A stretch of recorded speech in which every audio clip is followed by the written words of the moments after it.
చేసే తప్ప రైట్ అనేది మీకు అర్థమవుతుంది కదా. నేను మీరు ల్యాండ్ కొన్నానా, నేను ఒక 60 లక్షలు పెట్టి కొన్నా నేను అక్కడ.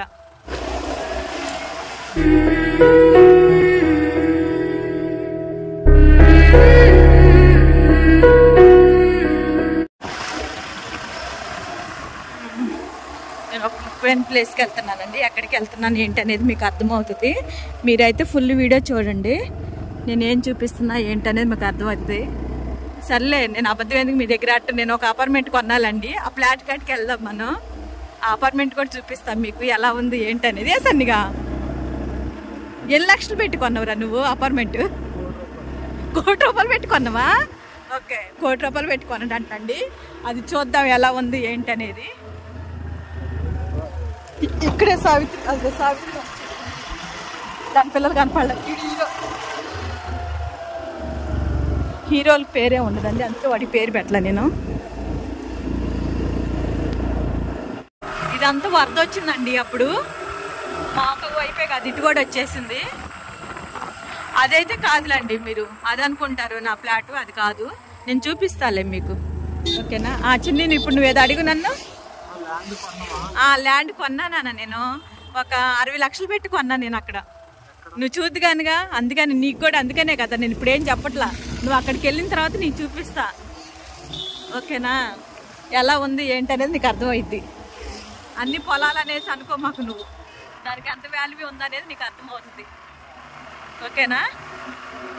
వచ్చేసామండి మనం. కొంచెం లోపలికి వెళ్ళాలి ఇదే రోడ్లోని.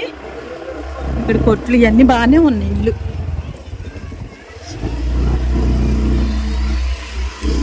పిల్లలు కూడా బాగా, కాకపోతే వర్షం వస్తే ఇబ్బంది. ఇక్కడ రోడ్లు బాగా వర్షం వస్తే ఇదంతా వరద, ఇదంతా వరద కూడా వచ్చింది. మన బుడ్డి పిల్లలు కూడా ఉన్నారు. స్థలం అదేనండి, చూపిస్తారండి. మీరు అనుకున్నారు కదా నేను ఎంత 60 లక్షలు అన్నా 1 కోటి రూపాయలు అన్నా నేను. సారీ, ఏమన్నారు, మనకు అది స్కీమ్ లేదు. స్థలం నాకు గవర్నమెంట్ తరఫున వచ్చిందండి స్థలము. కాకపోతే నాకు పట్టకాతం అయితే ఏమి ఇవ్వలేదు. ముందు తర్వాత ఇస్తాం అనేసి అంటున్నారు కాబట్టి ఒకసారి చూద్దారా స్థలం పట్టాలి.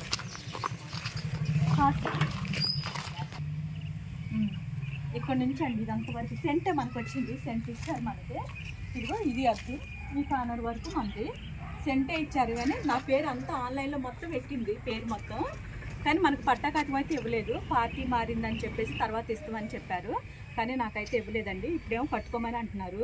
ముందు కట్టుకోండి అమ్మ మీరు, తర్వాత మీ పట్టాకాతం ఇప్పిస్తామని చెప్తున్నారు.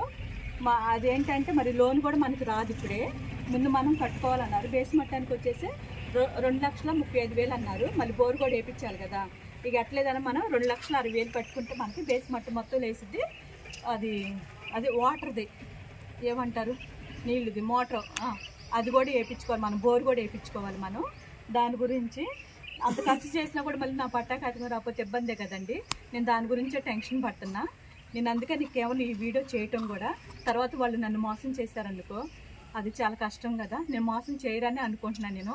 ఎందుకంటే మొత్తం నా ఆన్లైన్లతో సహా నా పేరు ఉంది, ఫ్లాట్ నెంబర్తో సహా నాకు ఇచ్చారు. 568 నా ఫ్లాట్ నెంబర్ వచ్చేసి అన్నీ ఇచ్చేసారు. అంతా అయిపోయింది. కాకపోతే చేతి పట్టకాకి ఇవ్వలేదు.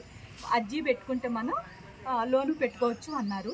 ఇది కట్టిన తర్వాత మనం ఫోటోలు దిగేసేసి మనం ఎంఆర్ఆర్ గారి దగ్గరికి వెళ్ళేసేసి మనం పెడితే అర్జీ పెడితే వాళ్ళు వచ్చేసి మనకి పట్టకాన్ని పెడతారు. మనకి ఇటేమో లోన్ కూడా ఇస్తారు అని అంటున్నారు. మరి ఇది ఎంతవరకు కరెక్టో నాకైతే తెలీదు. ఇది కూడా కనుక్కోవాలి. కానీ చేసి ట్రై చేద్దామని అనుకుంటున్నాను నేను. అసలు మీ ఉద్దేశం ఎలా ఉందో కూడా నాకు చెప్పండి అండి. ఎందుకంటే మిమ్మల్ని అడక్కోకుండా మీకు చెప్పకుండా నేను ఏది చేయను కదా. అది అంటే నేను చేసే తప్ప రైట్ అనేది మీకు అర్థమవుతుంది కదా. మీరు రైటు అనేసి అంటే మట్టి కంపల్సరీ నేను స్టార్ట్ చేస్తాను నేను. లేదమ్మా అలా పట్టకాతం రాకోకుండా వాళ్ళు చెప్పిన మాటలు వినేసేసి నువ్వు కట్టమాకు అంటే నేను ఆపేస్తాను. నేను పట్టకాతం వచ్చిన తర్వాత నేను కట్టుకుంటాను నేను. మీరు ఏ విషయం అనేది మీరు ఈ వీడియో మొత్తం పూర్తిగా నేనేం మాట్లాడుతున్నాను అనేది అన్నీ వినేసి మీరు నాకు కాస్త మెసేజ్ పెట్టండి. ఇది ఆలోచించుకోవాలి కదా. ఎందుకంటే ఇది నాకు నిజంగా ఇది అయిన తర్వాత కూడా నేను కొన్ని విషయాలు మీకు తర్వాత కూడా చెప్తాను. నేను ఈ స్థలం కోసం నేను ఎంత తిప్పలు పడ్డానో, నేను ఏమేం జరిగిందో అసలు ఏంటి అనేది కూడా నేను మొత్తం చెప్తాను మీకు డీటెయిల్స్ మొత్తం. ఇదంతా మనదే. ఇసుక ఎవరితో తెలియదు మరి మనకైతే. ఇసుకైతే నాది కాదు. ఈ పక్కన కడుతున్నారు కదా వాళ్ళదనుకుంటా. ఈ పక్కన ఈ స్టాఫ్ కంకర అవుతా మనకు తెలియదు, అంటే నేను షార్ట్ చేశారని అనుకుంటారేమో, అందుకని మళ్ళీ చెప్తున్నాను నేను. ఇది ఎవరిదో మనకు తెలియదు, పక్కన వాళ్ళది అయ్యి ఉంటుందని అనుకుంటున్నాను. అది అందుకనే ఓకే, పర్లేదు. ఓకేనండి, మీకు నచ్చితే లైక్ చేయండి, షేర్ చేయండి ఈ వీడియోని కూడా. మీ ఆలోచనలు ఎలా ఉందో ఏంటనేది మీరు కూడా నాకు చెప్తే నేను మీరు చెప్పినట్టే నేను పాటిస్తానండి. ఇదైతే కన్ఫర్మ్. ఓకేనండి.